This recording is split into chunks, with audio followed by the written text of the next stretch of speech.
Eto pa, mga kababayan, ano yung sunod? Hmm, Mga kababayan, napanood yun naman kanina, 'di ba? July 6, 'no, mga kababayan, mag-umpisa ang impeachment ni Sara, July 6. Ngayon, ang tanong, mga kababayan, ano kayang mukha maiharap ni Cayetano kay Sara? 'Di ba? Ano kayang maiharap na mukha ni Cayetano kay Sara nung hindi niya, mapigilan ang impeachment at natanggal na siya bilang Senate President? Ewan ko kung anong mukha kaya iharap ni Sara, ay ni Cayetano kay Sara. Pero pagkakaalam ko, mga kababayan, bigyan ko kayo ng trivia. Alam ko galit si Cayetano kay Sara, eh.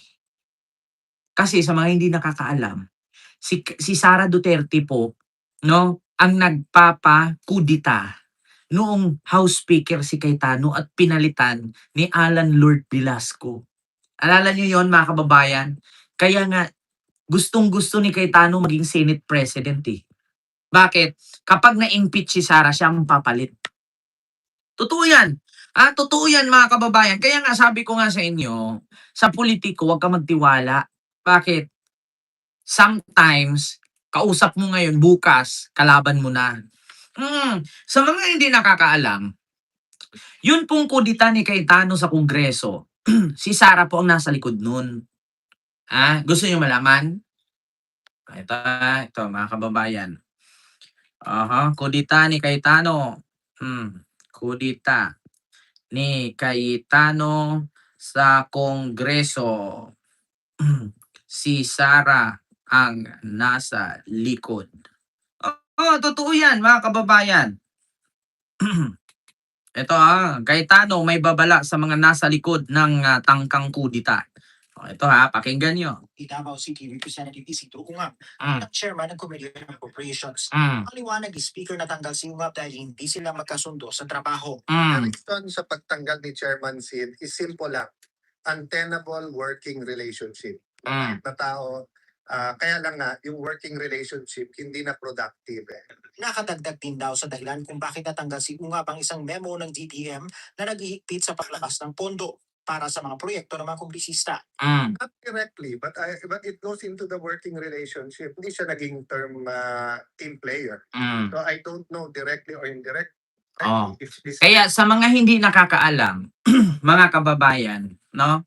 Sa mga hindi nakakaalam, kaya po nagalit si Sara sa utos ni Digong na palitan si Cayetano kasi halos lahat ng manok ni Digong sa Kongreso pinagtatanggal lahat ni Cayetano. Si Ungab tinanggal niya. Basta apat ata na manok ni Digong sa Kongreso pinagtatanggal ni Cayetano. Kaya si Alvarez, kung naalala niyo, si Alvarez 'di ba natanggal. Si Ungab natanggal. Tapos pinalitan ni Cayetano. Lahat 'yun sila, mga kababayan. Kung naalala niyo, kaya 'di ba nag-aaway 'yun si Digong at si Alvarez at the time, naging kalaban nila. Kaya sa totoo lang, mga kababayan, kaya po gustong-gusto ni Cayetano maging Senate President siya kasi maghihiganti kay Sara 'yan. Si Sara ang nasa likod, mga kababayan, ng kudita kay Cayetano sa Congress. So ngayon, mga kababayan, July 6, 'no? Mag-start or hindi, July 6 na ang impeachment ni Sara. So ngayon, mga kababayan, literal po na si Cayetano ay hindi na po Senate President. Ito, sa mga nagtatanong, ano yan, Ken?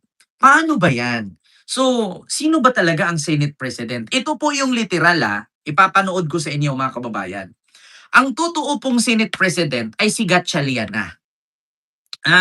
Ang totoo pong Senate President ay si Gatchalian. Gatchalian. Bakit? Kasi po, mga kababayan, si Gatchalian po ang pumirma ng sweldo ng mga empleyado sa Senado. Sa pirma ni Gatchalian, sumahod ang mga empleyado. So wala ng power si Cayetano. Panoorin niyo to. Wait lang, may ads, mga kababayan. Wala na. Sa totoo lang, mga kababayan, wala nang mukhang maiharap si Cayetano kay Sara. Napapahiya. lahat ng plano ni Cayetano, paghiganti kay Sara, o di kaya kung pumalpak siya maghiganti, kumbaga kakampi daw kay Sara, wala na siyang maiharap. Bakit? Ito na ang katotohanan. Mm. Hinahawak na ni Acting Senate President Win Gatchalian ang operational control sa Senado. Mhm. Ang kanyang lagda sa pagpapasweldo sa mga empleyado. Ayan na. Sa June 14, Dexter Ganibe, nakabante.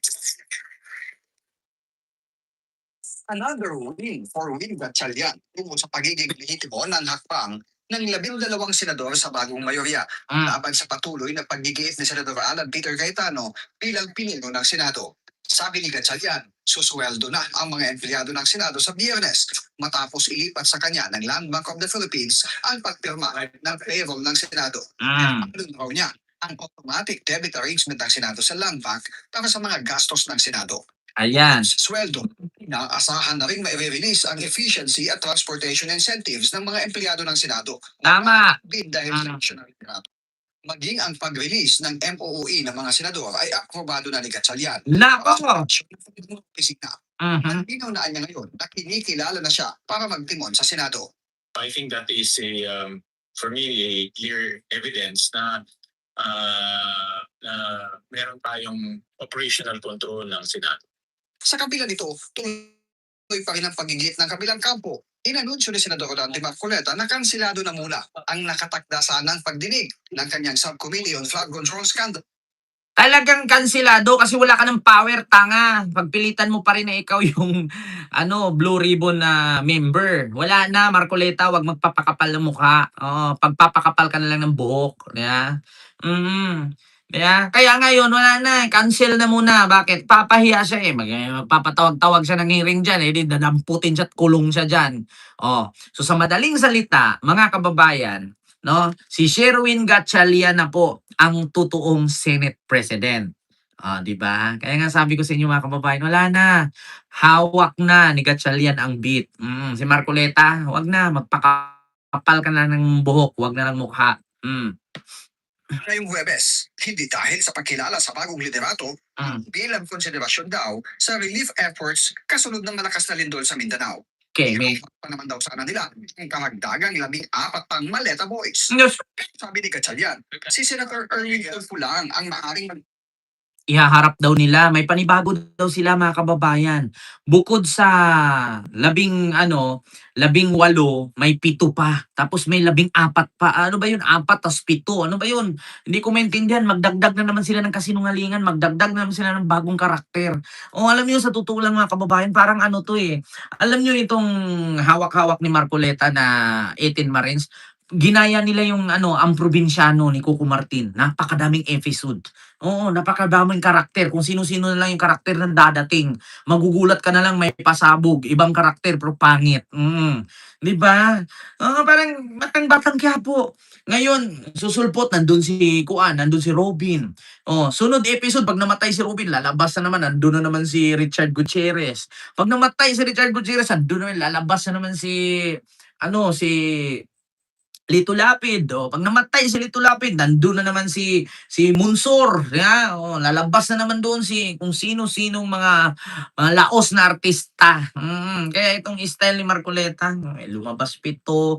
Hindi pa ba kay kampante dyan sa 18? Naguguluhan na nga kayo, dadagdagan nyo pa. Di ba? Sa totoo lang mga kababayan.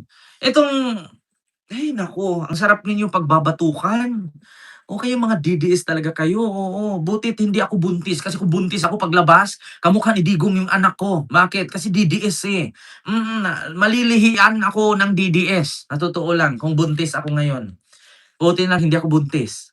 Hindi paglabas ng anak ko, gaganon. Tapos laging bibigkasin, unang bigkas, wag mo subukan, masira ang buhay mo. Putang inang yan. Diba? Buti na lang hindi ako buntis. Kasi kung buntis ako paglabas, ungab. Tapos, putang ina mo. Gaganon ang lalabas. Punyetang yan. Paglabas ng bata, imbis na iiyak, ungab. Ang iiyak, putang ina ninyong lahat. Martin Romualdez, Lisa Marcos, Bongbong Marcos. Oh, tapos 'pag siyempre nalabas na 'yun, 'yun yung iyak niya paglabas, eh. Oh, ngayon siyempre iduduyan-duyan mo na 'yun, oh. 'Pag iyak ulit, sabihin mo saan siya dalahin, tang-ina ka. Gano'n ang laging mabibigkas ng bata, 'di ba? So paglaki demonyo, pinaglihi sa DDS. Putang inang 'yan, Hay naku, 18 Marines, dadagdagan pa, tang-ina niyo, mali-mali na nga yung mga pinagsasabi, magdagdag pa kayo ng mali. 'Di ba, hindi ba kayo naano, hindi ba kayo kumbaga sa ulam, hindi ba kayo nauumay? Hoy Marcoleta, tigil-tigilan niyo yung mga nararamdaman ninyo. Iutot mo yan, kabag lang yan. Mali-mali na nga yung sinasabi nung 18 bagman ni Saldico na minsan nga ang nagpaliwanag si Baligod na lang, hindi na yung mga witness, eh. Doon ako natatawa mga kababayan, imbis na magpaliwanag yun yung mga Marines, wala, si Baligod din nagkwento. Kaya sabi nga ni Robin, mm, gumagano na lang si Robin. Sabi ni Robin, iba yung mga witness, yung nasa likod nakaitim. Bakit si Baligod na yung dito, hinatid ganyan, hinatid ganun, pagdating ng bag, ito yung malita na binuhat namin, hinatid namin doon. Bakit siya nagpapaliwanag? Abogado ka lang. I-check mo lang kung anong mali ang sinabi. Ang paliwanagin mo dyan, yung mga Marines, ba't ikaw na yung nag-explain? Kaya nagtaka ko minsan naman si Defensor na din ang nag-i-explain. Ha? Ba't ganon? Hindi na nga maintindihan yung 18, magdagdag pa kayo ng 7, tang-ina niyo. Iutot mo yan, Marcoleta. Magpakapal na mukha, magpakapal ka ng buhok. 'Di ba? Mio Marimar. Oh my goodness. Anunsyo ng susunod na Blue Ribbon hearing, Mm. bagong chairman. Si Senator Erwin, chairman ng Senate Blue Ribbon Oh, Committee. 'di ba? Hiyang-hiya si Marcoleta. Nung nagpatawag siya, in-invite naman itong 18 bodyguards to join the hearing. Kasi doon nga sila ng building, sana nag-join na lang sila ng hearing Mm. para diretsong matanong sila ng mga senador. So, we'll wait for Senator Erwin to call for a hearing.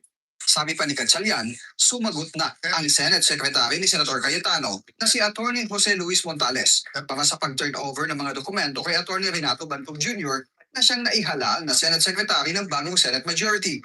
Nanindigan si Gatchalian. Iisa ang Senado ng Pilipinas pero may dalawang faksyon. Ang grupo ng 12 mayorya at ang 10 na grupo ni Cayetano. Ganun pa man, bukasan niya siya sa pakikipag-usap kay Senator Alan para sa ikabubuti ng Senado bilang institusyon. Para sa Oo, makipag-usap para sa ikakabuti. Huwag ka makipag-usap sa term sharing. Kasi traidor yan. Kaya nga pinagkuditan ni Sara yan, eh. So yun lang mga kababayan. Kaya ano kayang mukha may harap ni Cayetano, no? Hindi na maipinta yung mukha ni Cayetano nung nalaman-laman niya na si Gatchalian na. Mga kababayan, ang Senate President, si Gatchalian ang pumirma, no? Sa mga sahod nila. Di ba ang kapal ng nakakahiya? Ano kayang mukha iharap ni Cayetano? Diyos ko. Mga kababayan, hindi na talaga siya. Kakahiya talaga, no? So yun lang mga kababayan.